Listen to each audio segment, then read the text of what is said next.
আমরা যারা অবিবাহিত আছি আমাদের তো একটা দোয়া আল্লাহর কাছে বেশি বেশি করা উচিত যে আল্লাহ জীবনে টাকা দুইটা ইনকাম কম হোক, অন্তত বউটা যেন ভালো হয়, বউটা যেন চক্ষু শীতলকারী হয়। বউ যদি চক্ষু শীতলকারী না হয়ে নাগিন পিশাচিনী বউ যদি হয় তাহলে দুনিয়াতেই জীবনটা জাহান্নাম হয়ে যাবে, ঠিক কিনা?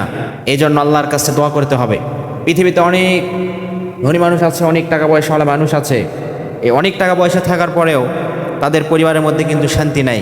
শান্তি না থাকার কারণ হচ্ছে তাদের বউরা ভালো না। বউরা সবসময় ঝগড়া করে, কাজ থেকে বাসায় আসে, অফিস থেকে বাসায় আসে, বাসায় আসার পরেই দেখে যে বউয়ের মুখ বেঁকা, বাংলা পাঁচের মতো করে রাখছে, এইদিকে মা মুখ বেঁকা করে বসে আছে। বউ আর মায়ের এই মুখ বেঁকা করে বসে থাকা, এটা দেখে একজন পুরুষ কখনো শান্তিতে থাকতে পারে না, ঠিক কিনা? এই জন্য বউ আল্লাহর কাছে চাইতে হবে ভালো বউ।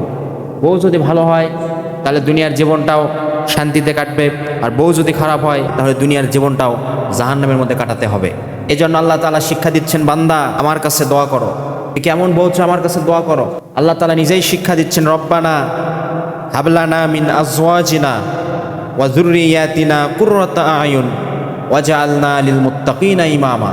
হে আমার রব, আপনি আমাদের স্ত্রীগণকে চক্ষু শীতলকারী বানান, আমাদের সন্তানগুলোকে চক্ষু শীতলকারী বানান, এবং মুত্তাকিদের নেতা আপনি আমাদেরকে বানান। আল্লাহ নিজেই শিক্ষা দিচ্ছেন এটা। আল্লাহ তাআলার এই শিক্ষণীয় দোয়া আমরা যদি আমাদের জীবনে প্রত্যেকটা অবিবাহিত যুবক যারা আছেন তারা যদি প্রতিনিয়ত এই দোয়া করতে পারেন, ইনশাল্লাহ আপনি জীবনে একজন চরিত্রবান, রূপবতী, গুণবতী, সুশ্রী, ভালো মন মানসিকতার একজন স্ত্রী আপনি পাবেন ইনশাল্লাহ।